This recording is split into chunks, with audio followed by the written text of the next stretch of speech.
नमस्कार, मैं दीप सिलोड़ी लेके आता हूं आपका खास कार्यक्रम एक मुलाकात। जी हाँ, एक मुलाकात, जिसमें हम उत्तराखंड की उन हस्तियों से आपकी मुलाकात कराते हैं जिन्होंने अपनी कला, हुनर और प्रतिभा से अपनी एक पहचान बनाई और लाखों लोगों के दिलों पर अपनी एक छाप छोड़ी है। साथ ही हम उनके जीवन के सफर से आपको रूबरू कराते हैं, उनके संघर्षों से रूबरू कराते हैं, उनके जीवन के उतार चढ़ाव से आपको रूबरू कराते हैं और होती है उनके साथ कुछ खट्टी मीठी बातें अपने खास कार्यक्रम एक मुलाकात में। तो आइए देखिए हमारे साथ हमारा खास कार्यक्रम एक मुलाकात।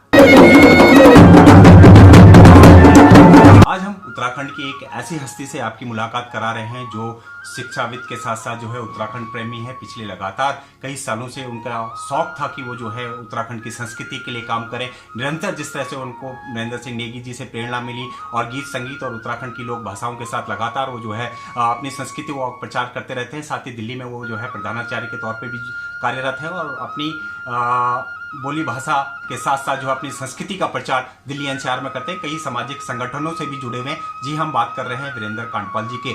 सिरगुर पट्टी पिंडर घाटी के रहने वाले हैं और लगातार जिस तरह से ये दिल्ली एनसीआर में अपनी संस्कृति का प्रचार करते हैं, संस्थाओं के माध्यम से, अपने शिक्षाविद के माध्यम से, लगता है कहीं ना कहीं इनके अंदर जो एक कला प्रेम है अपने उत्तराखंड के प्रति आज भी वो जिंदा है और निरंतर उसको आगे बढ़ाने का कार्य वीरेंद्र कांडपाल जी करते हैं। तो आज हमारी मुलाकात वीरेंद्र कांडपाल जी से है। आइए चलते हैं और करते हैं अपने सफर को शुरू।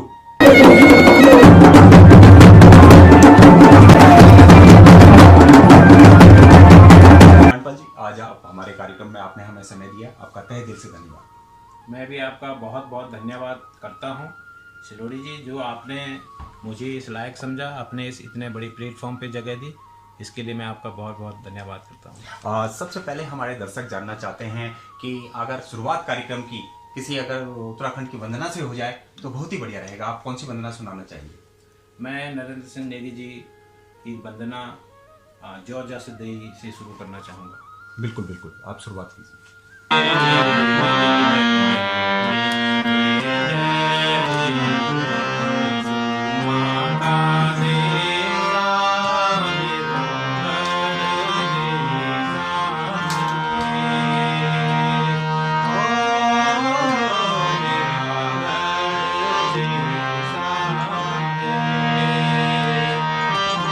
हमारे दर्शक जानना चाहते हैं कांडपाल जी, आपके पैदाइश कहाँ हुई, आपका बचपन कहाँ बीता, शिक्षा दीक्षा आपकी कहाँ हुई और फिलहाल वर्तमान में आप कहाँ रहते हैं और फिलहाल क्या कर रहे हैं? सिलोड़ी जी, मेरी जहाँ तक शिक्षा का सवाल है और मेरा जो परिचय है, मैं उत्तराखंड देवभूमि के चमोली जिले के पिंडर घाटी और हमारा जो पोस्ट ऑफिस छेकुड़ा के कंडवाल गांव से मैं बिलोंग करता हूँ। मेरी शिक्षा दीक्षा जो है मेरे गांव से ही हुई है। मैंने हाई स्कूल 1993 में राजकीय उच्चतर माध्यमिक विद्यालय कंडवाल गांव से किया। तदुपरांत मेरी जो सीनियर सेकेंडरी शिक्षा वो राजकीय इंटर कॉलेज नारायणबगढ़ से हुई।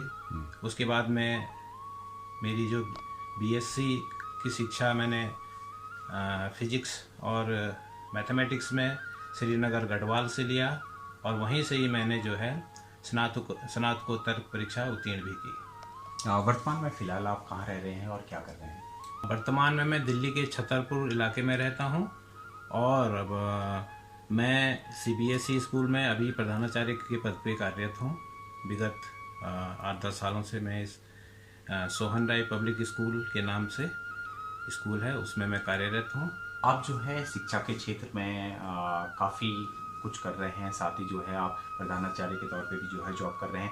लेकिन बचपन में जब आप स्कूल जाते थे तो किस तरह का आपका माहौल रहता था? क्योंकि ये संस्कृति का जो प्रेम है आपको, उत्तराखंड की लोक भाषा, उत्तराखंड की लोक संगीत की तरफ, तो स्कूल में किस तरह के आपका रहता था? स्कूल कॉलेज में किस तरह का सफ़र रहा? क्या स्कूल कॉलेज में भी आप जो है अपने संस्कृत उत्तराखंड प्रेमी होने के नाते जो है वहाँ भी भाग लेते थे कार्यक्रमों में?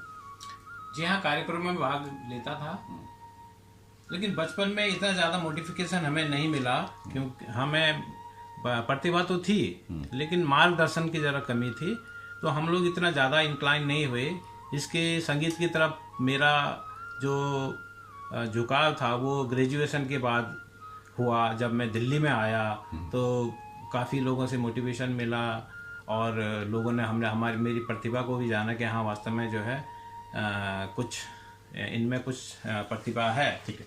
तो इसीलिए जो है बस इसीलिए मैंने ये अभी इस संस्कृति की ओर मैं काम कर रहा हूँ। शुरुआती दिनों में आप किस लोक गायक के गाने सुनते थे, क्योंकि किससे आपको प्रेरणा मिली? उत्तराखंड में जो है कई सारे कलाकार हैं जो दिग्गज कलाकार हैं और किसी न किसी से उनको प्रेरणा मिलती है, आपको किससे मिली प्रेरणा? अब मैं हमारे जो उत्तराखंड के सुर सम्राट हैं आदरणीय नरेंद्र सिंह नेगी जी, वही मेरे प्रेरणा स्रोत हैं। उनको मैं अपना प्रेरणा स्रोत मानता हूँ और लगभग जो है उन्हीं के गाने गुनगुनाया करता हूँ और बजाता भी हूँ। खंडवा जी, कौन सा नेगी जी का गाना आप हमारे दर्शकों को सुना रहे हैं? नेगी जी का एक फेमस गाना कभी शीला पाखों रे तो, ये मैं आपको सुनाने जा रहा हूँ।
श्रीनगर से ग्रेजुएशन कर रहे थे। ग्रेजुएशन के साथ साथ जो है आप उत्तराखंड की लोक गीतों पे भी और लोक धुनों पे भी जो है आप लगातार परफॉर्मेंस देते थे और नरेंद्र सिंह नेगी जी से आप काफ़ी प्रेरणा सुनते, क्योंकि नरेंद्र सिंह नेगी जी एक ऐसी आवाज़ है जिसके ज़्यादातर जो भी नए कलाकार आते हैं, चाहे जो भी उत्तराखंडी गीत संगीत सुनते हैं, नरेंद्र सिंह नेगी को जरूर फॉलो करते हैं। आपने भी उनको फॉलो किया।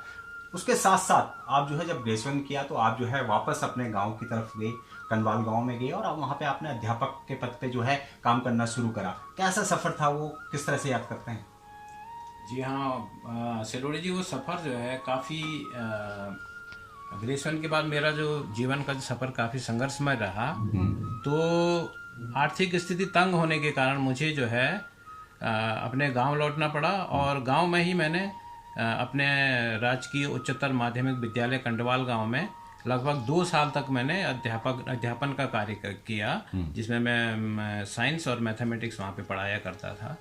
तो उस समय काफ़ी सराहना जो है मुझे अपने गांव वालों से भी मिली और बच्चों से भी काफ़ी सराहना मिली। यानी हम कह सकते हैं कि शिक्षा के क्षेत्र में जो आपके अंदर था, जितना आपने सीखा था, आप जो है उनको बच्चों को देने बैठ गए और शुरू से ही जो है आप शिक्षा में जो है एक क्रांति लाना चाहते थे और बच्चों को जो है भविष्य के लिए आगे बढ़ाना चाहते थे, इसलिए आप शिक्षा के क्षेत्र से जुड़े। जी हाँ, और बिल्कुल आपने सही कहा कि यही कारण है शिक्षा से जुड़ने का। और तदुपरांत जो है 2 साल मैंने अपने कंडवाल गांव में काम किया।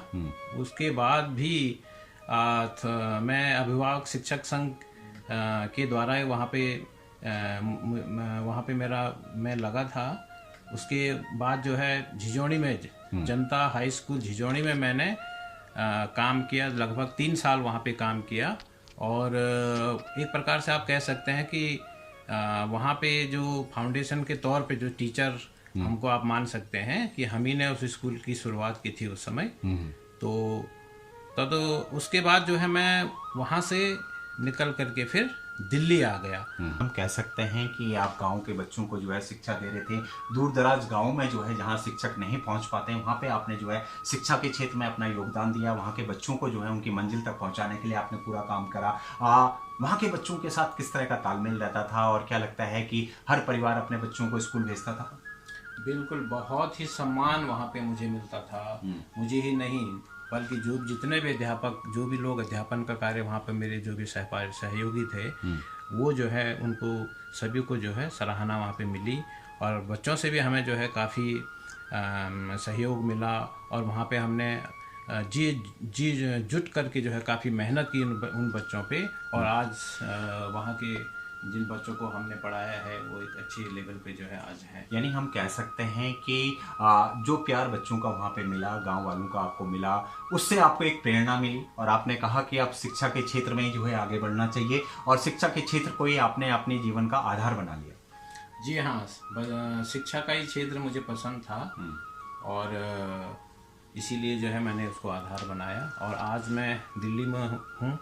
मैं अपने आप को काफ़ी सफल मानता हूँ कि इस क्षेत्र में मैं कुछ कर पाया और इसके साथ साथ जो है समाज सेवा भी जो है मैं किया करता हूँ, जो कि अपने चाहे वो शिक्षा के क्षेत्र से हो, चाहे वो अपने देवभूमि की संस्कृति को आगे बढ़ाने वाली बात हो, तो मैं इन चीज़ों में जो है हमेशा जो है आगे रहता हूँ।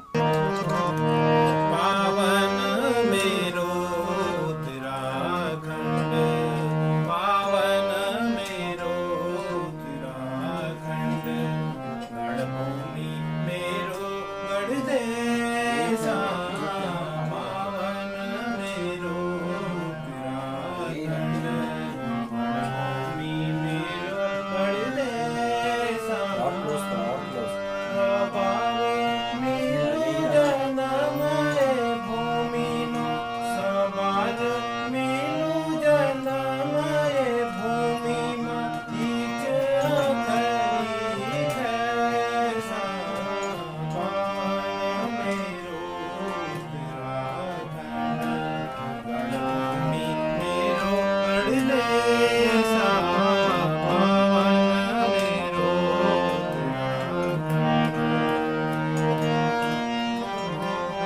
आप जो है शिक्षा के क्षेत्र में जो है अध्यापन के तौर पे जो है गांव में काम कर रहे थे। आर्थिक तंगी होने के बावजूद भी आपके परिवार का कितना आपको सहयोग मिला और क्या लगता है कि जो मंजिल आज आपने प्राप्त करी उसमें आपके माता पिता का कितना योगदान था?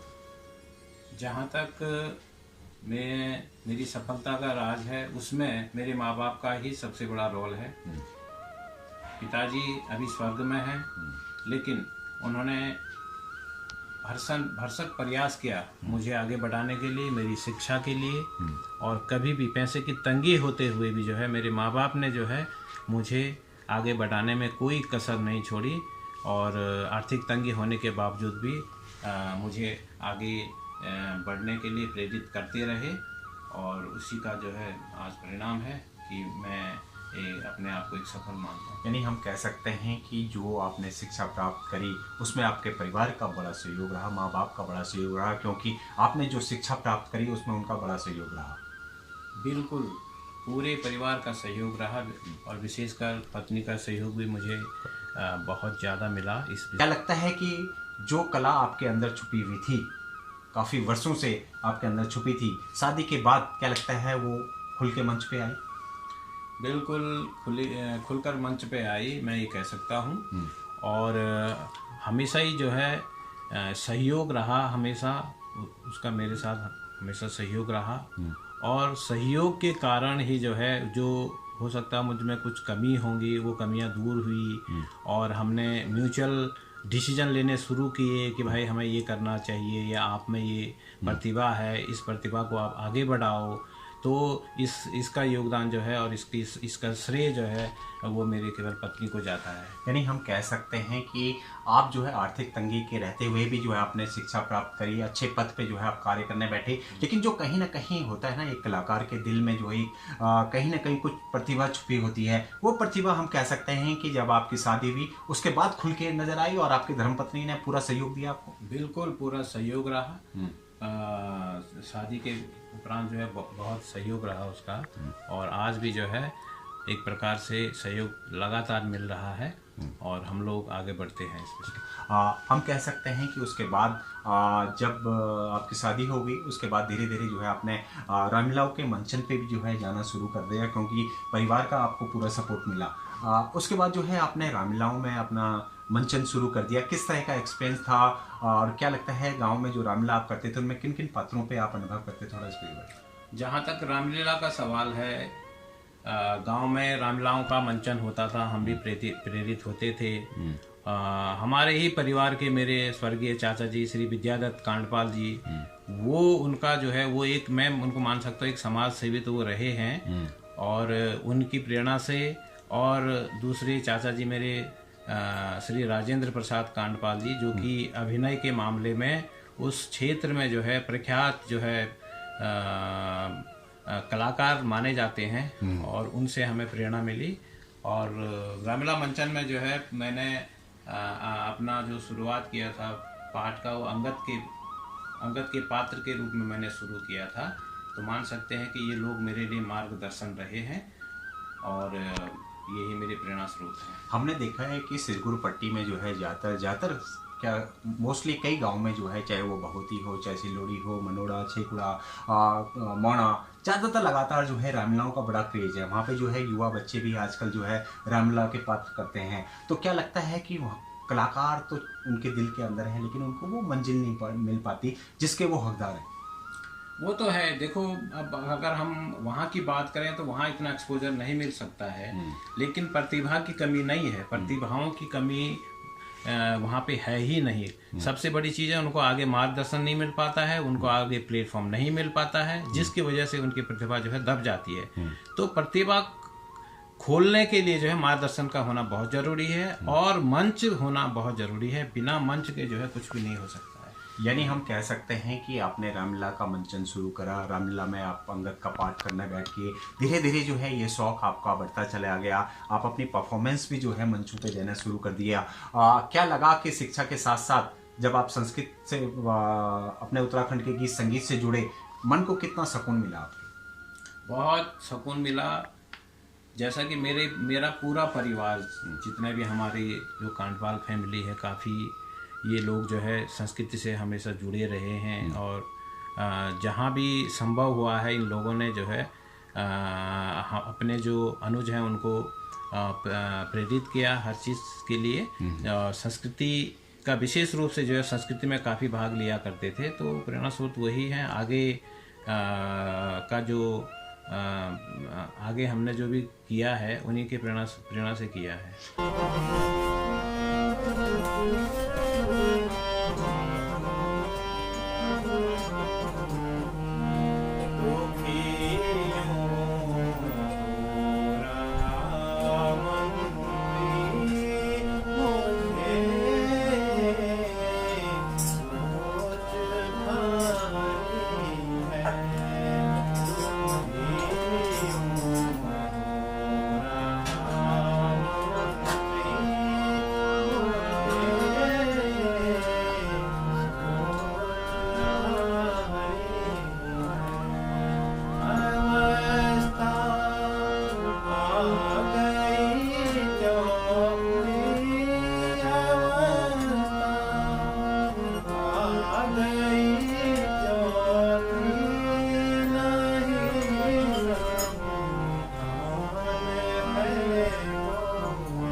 हमने देखा है कि गांव में जो है, जब क्योंकि हमारे खासतौर से उत्तराखंड में हमने देखा कि शिक्षक की एक बड़ी अहमियत है। लोग उसको गुरु के रूप में पूछते हैं, और आज भी पूछते हैं, क्योंकि हर बच्चा जो है शिक्षक बनना चाहता है। क्या लगता है जिस तरह से नई पीढ़ी आ रही हो, लगातार बीएड करके जो है वो शिक्षक के क्षेत्र में जा रहे हैं, आप उसको किस तरह से देखते हैं? शिक्षक की भूमिका समाज में कभी भी नकारी नहीं जा सकती है। शिक्षक एक बच्चे को इंसान बना देता है, और मैं समझता हूँ अच्छे शिक्षक की ये परिभाषा है कि वो किसी बच्चे को, किसी भी स्टूडेंट को वो अच्छा सा एक इंसान बना दे, उसे आचरण सिखा दे। तो शिक्षक की भूमिका दूसरी ये है, ये ऐसा प्रोफेशन है कि जिससे और प्रोफेशन क्रिएट होते हैं। तो समाज में आज के समय में शिक्षक की भूमिका जो है उनको हम बिल्कुल भी कम नहीं मान सकते हैं। शिक्षक एक बहुत बड़ा पद है और शिक्षा देना सरल नहीं है। शिक्षा देना भी जो है कठिन काम है और मैं समझता हूँ कि जितना समाज जो है शिक्षकों को जो है स्थान देगा, उनको एक प्रकार से अच्छे एक प्रकार से उनको जो है सम्मान देगा, तो वास्तविक तौर पर शिक्षक भी जो है अपने उनको प्रेरणा मिलेगी इससे और वो और भी जो है अच्छे काम कर सकते हैं।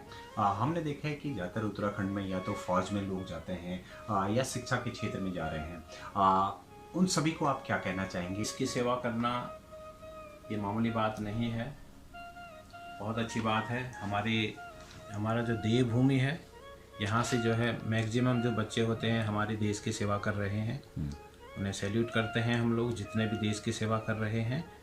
और देश की सेवा करना का सौभाग्य जो है हर किसी को प्राप्त नहीं होता है, उनको सैल्यूट करते हैं हम लोग। लेकिन आप लोग भी जो है शिक्षा के क्षेत्र में जो है बच्चों को जो है आगे बढ़ाने का काम करते हैं, उनको मंजिल तक पहुंचाने, उनके भविष्य को सुधारने का काम करता है शिक्षक खास तौर से, तो ऐसे में क्या कहेंगे आप?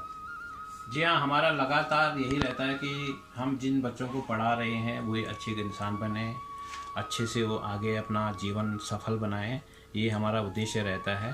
और जब कोई बच्चा सफल हो जाता है तो हमें बड़ी खुशी होती है। वैसे कोई भी बच्चा चाहे वो हमें याद करे ना करे, लेकिन गुरु जो है हमेशा अपने विद्यार्थी को कभी भूलता नहीं है। तो यही है कि हम चाहते हैं कि हर बच्चा जो है अच्छा इंसान बने। उतरणी को ठीक लगी रो, उतरणी को ठीक लगी रो, सरयू का बगड़वा तेले आयो मने ओरो, बनत मंदिर मन मेरी सरोनी, ओ मेरी सरोनी, मेरी सरोनी, ओ मेरी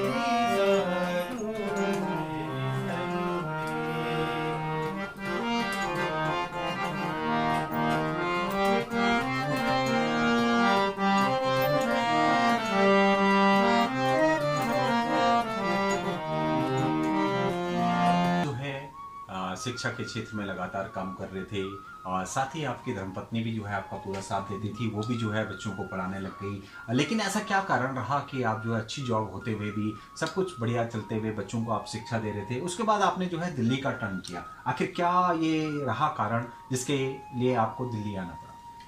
सिलोड़ी जी, जब मैं अपने गांव कंडवाल गांव में था तो मैंने पहले भी बताया कि मैं राजकीय उच्चतर माध्यमिक विद्यालय कंडवाल गांव में पढ़ा रहा था। तो उसी भी जो है अभिभावक संघ की ओर से मेरी पत्नी भी जो है प्राइमरी स्कूल में वो भी कार्य करना शुरू कर लिया उसने। तो थोड़ा बहुत आर्थिक स्थिति तो सुधर रही थी, लेकिन उतना वो हमारे लिए पर्याप्त नहीं था, क्योंकि अब बच्चों की पढ़ाई का भी ध्यान देना था। बिल्कुल। मेरी जो बड़ी लड़की थी वो पढ़ाई के लिए हो गई थी। दूसरी बात है कि अब इससे परिवार का चलना जो है मुश्किल हो गया था। तो इसलिए जो है अपने आजीविका को चलाने के लिए, बच्चों की शिक्षा के लिए हमें वहाँ से पलायन करना पड़ा। ग्रेजुएशन तो की थी, उसके साथ साथ आप शिक्षा के क्षेत्र में थे, लेकिन डिग्री का होना बहुत जरूरी था, कहीं ना कहीं ये भी कारण लगता है? जी हाँ, दिल्ली आने के बाद जो है मैंने बुंदेलखंड यूनिवर्सिटी से जो है बीएड की डिग्री प्राप्त की। नौकरी के लिए जब पता लगा कि बीएड की जो अहमियत है वो काफ़ी ज़्यादा है, तो इसीलिए मुझे प्रवास में आना पड़ा और अपने बीएड के लिए ही मैं दिल्ली में आया।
फिलहाल रुकते हैं ब्रेक के लिए और ब्रेक के बाद भी जारी रहेगी वीरेंद्र कांडपाल जी से हमारी बातों का सिलसिला। ब्रेक से पहले जो है हमने आपको उनके जीवन के उतार चढ़ावों से और उनके जिंदगी के जो है शुरुआती दिनों से अवगत करा है, किस तरह से उन्होंने जो है शिक्षा के क्षेत्र में जो है अपने स्कूल में जो है अपने गांव के स्कूल में जो है पढ़ाना शुरू करा और निरंतर वहां पे बच्चों को जो है शिक्षा के माध्यम से अपनी धर्मपत्नी के साथ दोनों ही जो है स्कूल में जो है बच्चों को पढ़ाते थे। लेकिन बाद हम जानेंगे, क्योंकि ये साथ साथ में जो है शिक्षक के साथ साथ में जो है कई सामाजिक संगठनों से भी जुड़े हुए हैं, कई जो है सामाजिक कार्यों से भी जुड़े हुए हैं। जानेंगे इनसे कि किस तरह से उन्होंने जो है उत्तराखंड समाज के लिए ये कार्य कर रहे हैं, किस तरह से वो संगठनों के लिए काम कर रहे हैं, इन सभी मुद्दों पर जो है बातचीत करेंगे। फिलहाल रुकते हैं ब्रेक के लिए।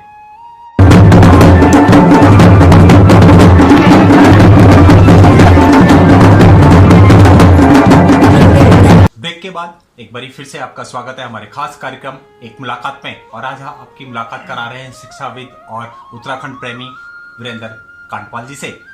ब्रेक से पहले हमने उनके जीवन के शुरुआती दिनों से आपको रूबरू कराया। अब जो है जब वो दिल्ली आए तो उसके बाद उन्होंने किस तरह से जो है अपनी मंजिल को पाया, किस तरह से वो जो है प्रधानाचार्य बने और किस तरह से जो है वो उत्तराखंडी संस्थाओं से जुड़े, उन सभी मुद्दों पे बातचीत रहेगी। ब्रेक के बाद एक बार फिर से सर आपका स्वागत है हमारे कार्यक्रम। धन्यवाद सिलोड़ी जी। ब्रेक से पहले जो भी आपने मेरा परिचय दिया और इतना अच्छा परिचय आपने दिया, आपका बहुत बहुत धन्यवाद। मुझे विश्वास है कि आगे दर्शकों को जो है आप ये एपिसोड जरूर पसंद आएगा।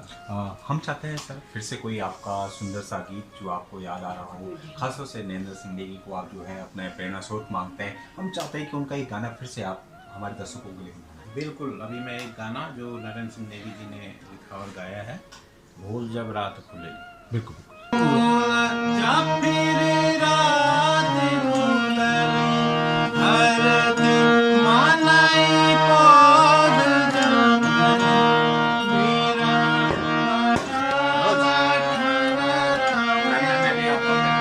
पुराना डाला ठन रहेगी, नहीं लगूं सारी इतनी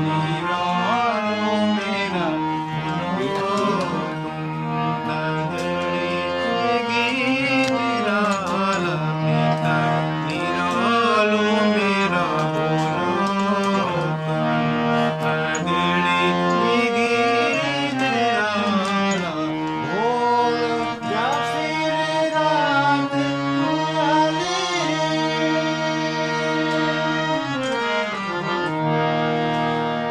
बहुत ही सुंदर आपने जो है नेगी जी का गाना हमें सुनाया और हमें भी लगा कि सचमुच जो है हम भी जो है पहाड़ों में चले गए हैं। अब जो है आगे सफ़र शुरू करते हैं। आप जो है दिल्ली आए, दिल्ली में जो है आप नेपसराय में रहने लगे। उसके बाद कैसा सफ़र रहा आपका, किस तरह से आपने बीएड करा, किस तरह से आपने फिर यहाँ पे जॉब का सर्च करा, किस तरह से, थोड़ा इसके बारे में। सिलोड़ी जी, जब भी कोई भी हमारे जो उत्तराखंड से आता है तो उसको एक सहारे की ज़रूरत दिल्ली में होती है। तो मेरे लिए सहारा बने मेरे जोठू जी।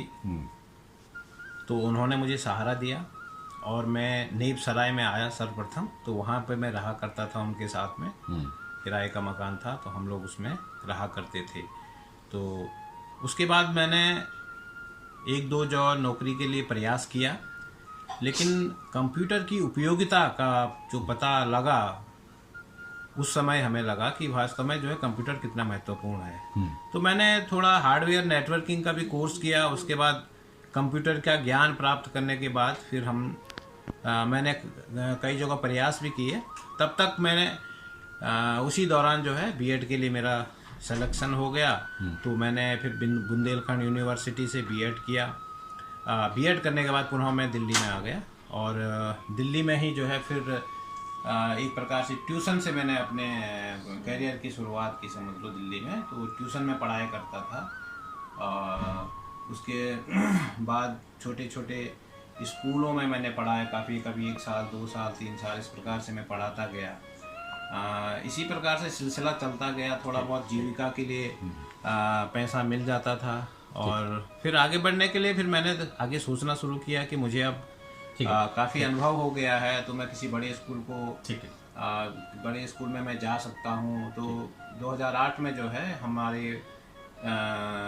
छतरपुर एक्सटेंशन में एक सोहन राय पब्लिक स्कूल के नाम का जो स्कूल है, इसमें मैंने इससे शुरुआत की।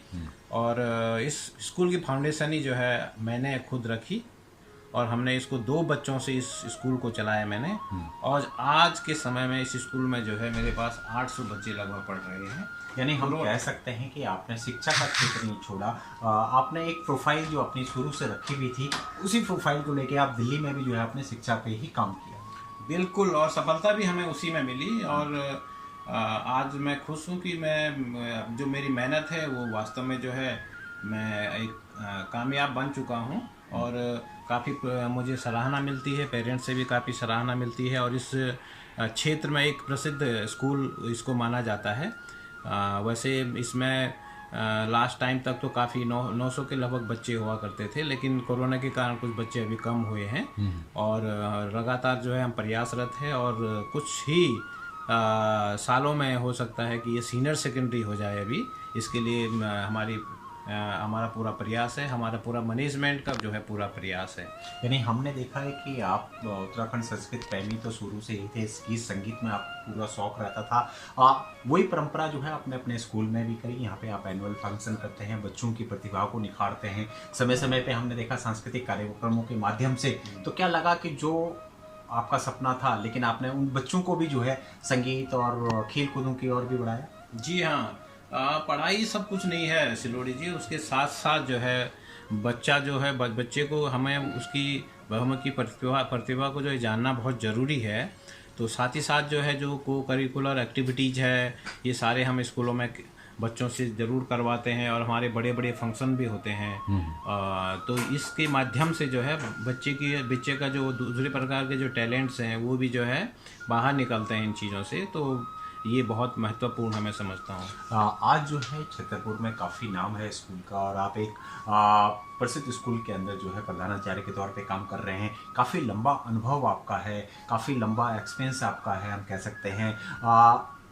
काफ़ी बड़ी टीम को आप मैनेज करते हैं, किस तरह से तालमेल रहता है सबके साथ? तालमेल बहुत अच्छा है, क्योंकि आप सबसे जो डिपेंड करता है वो आप पे डिपेंड करता है, आप कैसे हैं। आप किसी एडमिनिस्ट्रेशन को अगर संभाल रहे हैं तो आप में उसका उसमें अनुभव होना बहुत ज़रूरी है, आपकी योग्यता का भी होना बहुत ज़रूरी है, और फिर आप कितने अनुशासित हैं वो भी होना बहुत ज़रूरी है। तो इसी तालमेल से जो है हम इतना बड़ा एडमिनिस्ट्रेशन संभालते हैं।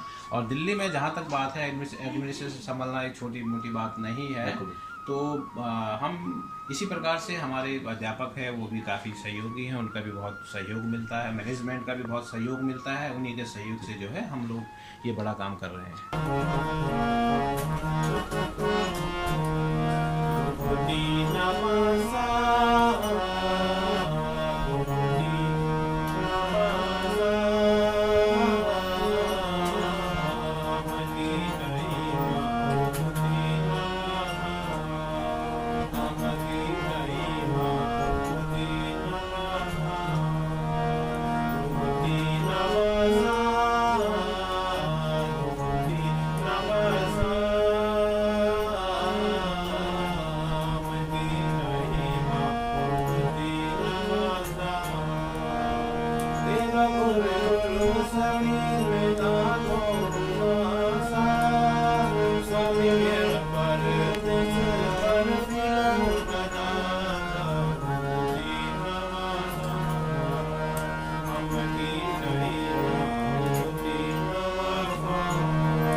उत्तराखंड समाज से हैं। दक्षिणी दिल्ली में भी जो है उत्तराखंड समाज भारी संख्या में रहता है, खासतौर से छतरपुर, राजपुर, खुर्द, राजपुर एक्सटेंशन, नेप्सराय, आया नगर। क्या लगता है कि उत्तराखंड के बच्चे भी आपके पास आते हैं, और अगर आते हैं तो आपकी क्या प्राथमिकता रहती है, कितना सहयोग और कितना समर्थन आपका रहता है उनके लिए?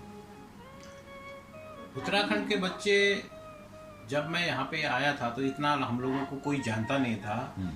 2017-18 में एक हमारा संगठन बना, देवभूमि सांस्कृतिक संगठन। तो उस पर लोग काम कर रहे थे, तो बीच में मेरा भी जो है उसमें जुड़ना हो गया। किसी महान भाव ने मुझे उस संगठन से जोड़ा, और संगठन से जुड़ने के बाद हमें पता लगा कि वास्तव में जो है हम यहाँ पे कितने उत्तराखंडी लोग हैं।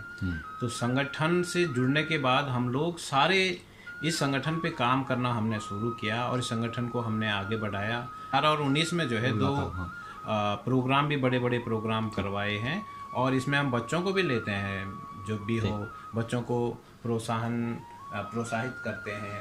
वो किसी भी मेरा जो अपनी तरफ से जो सहायता रहती है बच्चों के लिए, चाहे वो एजुकेशन के फील्ड में जो भी सहायता मैं कर सकता हूँ, मैं अपने पूरे उत्तराखंड की जो बच्चे मेरे पास आते हैं या जो भी पेरेंट्स कुछ पूछना चाहते हैं तो मैं ज़रूर जो है उनको इस विषय में अवगत कराता हूँ और उनकी पूरी मेहनत से जो है मैं उनका हेल्प करता हूँ। यानी हम कह सकते हैं कि दक्षिणी दिल्ली में जो है शिक्षा के क्षेत्र में जो भी उत्तराखंड समाज का बच्चा या उनका परिवार आपसे कोई सलाह लेता है तो आपका पूरा साथ उनको रहता है, पूरा परामर्श आप उनको देते हैं। बिल्कुल। और मैं आपके चैनल के माध्यम से ये बता देता हूँ कि अगर दक्षिणी दिल्ली में या छतरपुर एरिया में किसी को किसी भी प्रकार की विशेषकर जो है गवर्नमेंट स्कूलों में एडमिशन के जैसे प्रॉब्लम होती है या प्राइवेट स्कूल में लोग जान नहीं पाते हैं किस प्रकार के EWS के विषय में, लोग DG कैटेगरी के विषय में लोग नहीं जान पाते हैं कि सरकार जो है फ्री एजुकेशन दे रही है, 25% जो बच्चों को जो है फ्री एजुकेशन मिलता है। तो इस विषय में जो है इतनी अवेयरनेस अभी नहीं है, तो इसको भी मैं कर रहा हूँ। इसके लिए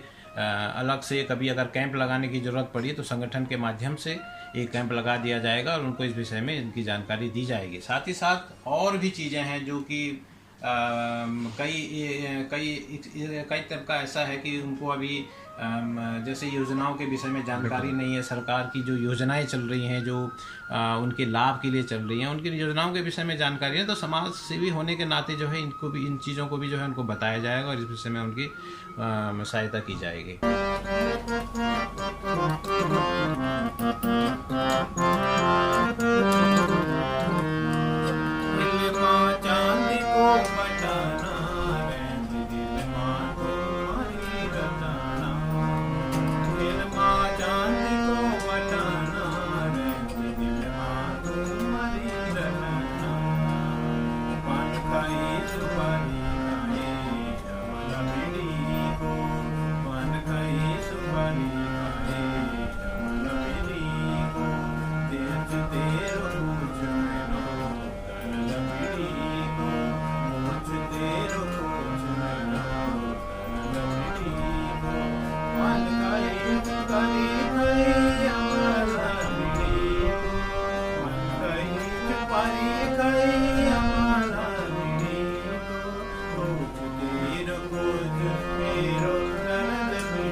आर्ट से जो है आप सोहन राय पब्लिक स्कूल पे जो है आपने उसकी शुरुआत करी, उसके बाद यहाँ पे जो है आप प्रधानाचार्य के तौर पे काम कर रहे हैं, शिक्षा के क्षेत्र में जो है बच्चों को आगे बढ़ा रहे हैं। उसके साथ साथ फिर आपने 2017 में अपना एक प्ले स्कूल भी खोला, क्योंकि आपकी धर्मपत्नी भी शुरू से जो है शिक्षा के क्षेत्र में थी, तो आपने एक प्ले स्कूल की भी शुरुआत करी। किन कारणों से प्ले स्कूल की शुरुआत करी और क्या उद्देश्य था? उद्देश्य था कि क्योंकि मेरी जो पत्नी है वो भी काफ़ी एजुकेटेड है, वो भी पोस्ट ग्रेजुएट है, तो अब हमने कहा नौकरी करने से बेहतर है कि हम अपना ही बिजनेस करें। तो यही उसका कारण रहा और हमने 2017 में जो है प्ले स्कूल की स्थापना की और उसको मैडम चलाती हैं, सारा एडमिनिस्ट्रेशन जो है मेरी पत्नी देखती है उसका। कोरोना के कारण जो है थोड़ा सा 2 साल बंद रहा, अब वो शुरू हो रहा है, तो हम कह सकते हैं कि अब उसी टाइप का आने का आएगा। कहाँ पे है ये प्ले स्कूल? और जहाँ तक ये इसके लोकेशन की बात है तो ये राजपुर एक्सटेंशन में है और स्कूल में तो हम कह सकते हैं कि भाई हर समाज के बच्चे के लिए है वो, लेकिन उसके बाद जो है अगर कोई हमसे इस विषय में जो है परामर्श लेना चाहता है तो चाहे मैं हूँ चाहे मेरी पत्नी है, परामर्श देने के लिए हम लोग जो है हमेशा तत्पर रहते हैं। अपने उत्तराखंड के जो भी अगर पूछेगा हमें या जो भी जिसको भी परामर्श की आवश्यकता है तो ज़रूर हम जो है अग्रिम पंक्ति में रहते हैं इस विषय में। यानी आप जो है प्ले स्कूल भी आपने शुरुआत करी, उसके साथ साथ जो है आप सामाजिक कार्यों से भी जुड़ गए। सामाजिक कार्यों के द्वारा जो है आप जुड़ने के बाद देवभूमि सांस्कृतिक संगठन से आप जुड़े। किस तरह से इस संगठन से जुड़े और किन किन लोगों का सहयोग रहा उस समय? 2018 या 17 में जो है हम यहाँ पे हमारे जो सहयोगी थे उन लोगों ने संगठन की मीटिंगें रखी, तो हम भी उस मीटिंग में गए।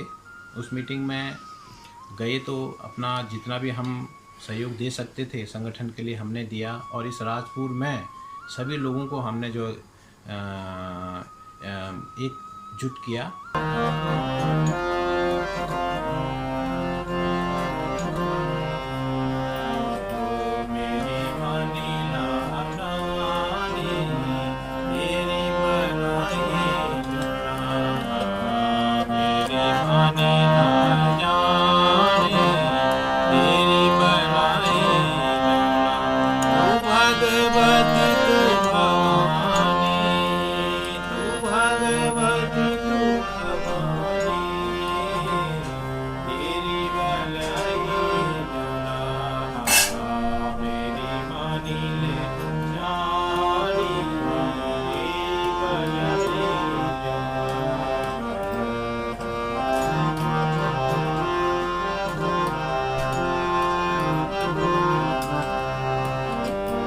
साथ जो है आप अभी फिलहाल जो है आप भाजपा से भी जुड़ गए हैं, भाजपा प्रकोष्ठ से भी आप जुड़े हुए हैं, कई प्रकोष्ठों से आप जुड़े हुए हैं, थोड़ा उसके बारे में बताइए। हाँ, भाजपा से जहाँ तक जुड़ने की बात है तो लगातार जो हम प्रयास कर रहे थे संगठन के द्वारा, तो जहाँ तक हमने देखा कि संगठन के द्वारा जो प्रयास हो रहा है वो इतना बड़ा प्रयास नहीं हो पा रहा है, क्योंकि राजनीतिक जो सहयोग है वो भी होना बहुत ज़रूरी है।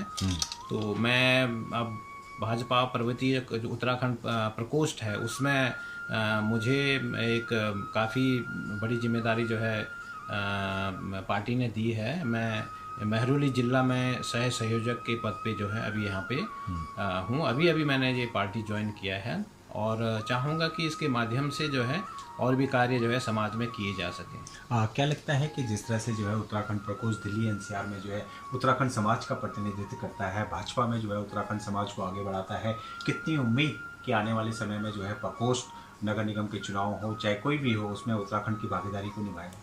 बिल्कुल निभाएगा। और इस बार जो है हमारे जो उत्तराखंड प्रकोष्ठ के अध्यक्ष आदरणीय हरेंद्र ढोलिया जी और यहाँ पे हमारे जिले के जो संयोजक हैं आदरणीय सुरेश चौबे जी, तो इनके नेतृत्व में जो है पूरा जो प्रकोष्ठ है बहुत अच्छा काम कर रहा है। और मुझे पूरा विश्वास है कि इस बार जो है बहुत सारे जो है अगर नगर निगम चुनाव की बात करें तो हमें जो है काफ़ी सीटें मिलने वाली हैं और हम उन सीटों पे जो है विजय भी प्राप्त करेंगे। आप जो है शिक्षा के क्षेत्र में बहुत अच्छा काम कर रहे हैं, सामाजिक कार्यों में आप बहुत अच्छा कर रहे हैं, अब आप राजनीति में भी आगे हैं, तो क्या लगता है कि ये तीनों का कॉम्बिनेशन किस तरह का हो और क्या लगता है कि सब एक दूसरे से जुड़े हुए? जी हाँ, ये तो एक दूसरे से जुड़ी हुई चीज़ें हैं और आवश्यकता भी है। अगर करना है हमें काम तो आवश्यकता भी है। राजनीतिक सहयोग की बहुत ज़रूरत होती है। हम बिना सहयोग के कुछ अगर काम करेंगे तो हम ऊपर लेवल पे नहीं कर सकते हैं। तो इसीलिए जो है मेरा जो मकसद था पार्टी ज्वाइन करने का यही था। इसके द्वारा जो है समाज में काम करना, मेरी कोई धारा के माध्यम से जो है समाज में जो है सेवा कर सकूं।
कर्मचारियों को जरूरत पड़ेगी तो आप उनके लिए खड़े हैं? जी हाँ, बिल्कुल खड़े हैं, और जितना हमसे सहयोग हो सकता है, जहाँ तक हम सहयोग कर सकते हैं अपनी शक्ति के अनुसार, बिल्कुल हम उन लोगों को सहयोग करेंगे। अभी तक के अपने सफ़र को आप अगर देखें, शुरुआती जीवन के अपने सफ़र को अध्यापन से शुरू करा और लगातार जिस तरह से आप राजनीति के क्षेत्र में भी आगे हैं, क्या योजनाएं आपकी आगे रहेंगी और किस तरह से आप काम करेंगे? तो संगठन के लिए तो हम काम कर ही रहे हैं, अब राजनीतिक प्रतिभाग भी हमने कर लिया है, तो दोनों के साथ सामंजस्य बैठा करके जो है आगे अपने समाज के लिए हम काम करेंगे। क्या योजनाएं रहेंगी आपकी, क्योंकि आपके कई एम्स भी हैं, किस तरह की रहेंगी और क्या करना चाहते हैं आप आगे? आप पहले तो यहाँ पे राजपुर में अपने जितने भी उत्तराखंडी हैं इनको हम एकजुट करना चाहते हैं। अगर जब हम एकजुट हो जाएंगे तो हमारी ताकत बनेगी तो आगे हम अपने समाज के लिए बहुत सारा कुछ काम कर सकते हैं। और जैसे सामाजिक कार्यों में सामाजिक सहयोग तो जब मिलेगा तो राजनीतिक सहयोग के साथ उसको हम आगे बढ़ाएंगे, और जो भी समस्याएं होंगी, जो भी जिस प्रकार के भी किसी को सहयोग की ज़रूरत होगी तो ये किया जाएगा। जाते जाते कांडपाल जी, हम चाहते हैं कि आप जो है समाज को क्या संदेश देना चाहेंगे और क्या उनको कहना चाहेंगे आप? समाज को जहाँ तक मेरे संदेश की बात है, मैं समाज को संदेश देना चाहता हूँ कि पहले तो शिक्षा, अगर शिक्षा होगी तो आगे सब कुछ होगा। तो अपने बच्चों को अच्छी शिक्षा दें, और संस्कार उसके साथ और भी ज़रूरी है। तो शिक्षा और संस्कार बहुत ज़रूरी है। जहाँ तक अपने क्षेत्र की बात है, पूरे दिल्ली के हम जितने भी उत्तराखंड वासी हैं ये आपस में मिलजुल कर रहे हैं। जहाँ भी एक दूसरे की सहायता की ज़रूरत होती है, ज़रूर आप लोग जो है उसमें प्रतिभाग करिए। कहीं पे भी जो है कोई भी संस्था आवाज़ उठाती है तो हमें एकजुट होना बहुत ज़रूरी है, यही हमारी ताकत है। तो ये मेरा संदेश है। राजनीतिक तौर पे मेरा ये संदेश है कि आप लोग अच्छी विचारधारा से जुड़ें। आपको देखना है कि कौन अच्छी विचारधारा है, अच्छी विचारधारा से जुड़ने से जो है हम लोग सफल होंगे। पावन मेरो उत्तराखंड, पावन मेरो उत्तराखंड, गढ़भूमि मेरो गढ़देसा, पावन मेरो उत्तराखंड, गढ़भूमि मेरो गढ़देसा। एक मुलाकात के आज के एपिसोड में हमने जो है शिक्षाविद और उत्तराखंड संस्कृत प्रेमी वीरेंद्र कांडपाल जी से आपकी मुलाकात कराई। वीरेंद्र कांडपाल जी का पूरा परिवार हमारे बीच में मौजूद है, क्योंकि कहते हैं ना कि किसी के भी तरक्की में, किसी को आगे बढ़ाने में परिवार का पूरा साथ रहता है। उनकी माता जी भी हमारे बीच में है और परिवार भी पूरा, कितना साथ उनको परिवार का मिला। क्या लगता है कि आज जिस मंजिल पे वो पहुंचे हैं उसमें परिवार का कितना सहयोग है, परिवार किस तरह से उस सब चीज़ को देखता है, हम बात करते हैं। बॉडी जी, किस तरह से देखते हैं आज इनके सफर को आप? बढ़िया, देखो बहुत खुशी से मैं अपन बेटा पेरे बहुत आगे बढ़ल आज भी। बस पिंडर घाटी क्षेत्र से आप कनवाल गाँव आप पहुँच सिरगुर पट्टी माँ कति बड़ो नौ आज, क्योंकि उस क्षेत्र में जो है वीरेंद्र कांडपाल जी वहाँ से संबंधित रखते हैं, दिल्ली एनसीआर में अपना नाम कमा रहे हैं। कैसा लगता है और गाँव में खास तौर से गाँव वाले क्या कहते हैं? गाँव वाले बन की बहुत खुशी सामने वीरेंद्र से बहुत आगे बढ़ा, परिवार में बहुत सहयोगी सुख होनी, सारे परिवार को खुशी से। क्या आशीर्वाद देंगे आप? खिले ना आशीर्वाद से मैं वो सदन वीरेंद्र। तो माता जी का जो है पूरा उनको आशीर्वाद है, साथ ही यहाँ पे उनकी धर्मपत्नी भी बैठी हुई है। धर्मपत्नी जी से भी हम जानेंगे कि जिस तरह से लगातार आपका पूरा सहयोग रहा है इनके जीवन को जो है आगे बढ़ाने में, क्या लगता है जिस मंजिल पे आज ये पहुँचे हैं वो कहाँ तक सफल है और अभी आप कहाँ देखना चाहते हैं? जी बिल्कुल सफल हैं, वो जो भी काम करते हैं वो सफल होते हैं उसमें। भले ही शुरुआत एक छोटी सी चीज़ से करते हैं लेकिन आगे जाके वो सफल होते हैं और हमें खुशी होती है। मेरा भी उनके साथ सहयोग रहता है। जो भी वो काम करते हैं मैं कभी उनके बीच में नहीं आती कि ये मत करो या कुछ भी। जो काम वो करते हैं मैं मोटिवेट करती रहती हूँ और वो आगे बढ़ते रहते हैं। क्योंकि आप भी जो है शिक्षा के क्षेत्र में है और कांडपाल जी भी शिक्षा के क्षेत्र में, तो आपका जीवन पूरी तरीके से हम कह सकते हैं कि एक तरीके से शिक्षा को आगे बढ़ाने में और बच्चों को शिक्षा देने में ही रहेगा। जी बिल्कुल। एक अच्छे, कोई भी बच्चा पढ़ लिख तो जाता है लेकिन एक अच्छा इंसान बनना ये बहुत बड़ी बात है। और मैं यही समझती हूँ कि चाहे मेरे बच्चे भी हैं, पढ़ लिख तो जाएंगे, लेकिन एक अच्छा इंसान और घर से जो एक मैनर जिसको हम बोलते हैं वो चीज़ वो सीख जाएं, तो मैं समझती हूँ कि हाँ मैंने एक अच्छा काम किया। साथ ही जो है इनके बेटे भी हमारे बीच में मौजूद हैं, उनसे जानते हैं। आज जिस तरह से पापा आज जो है काम कर रहे हैं शिक्षा के क्षेत्र में हो, काफ़ी नाम है इनका, किस तरह से देखते हैं और कितना गर्व होता है?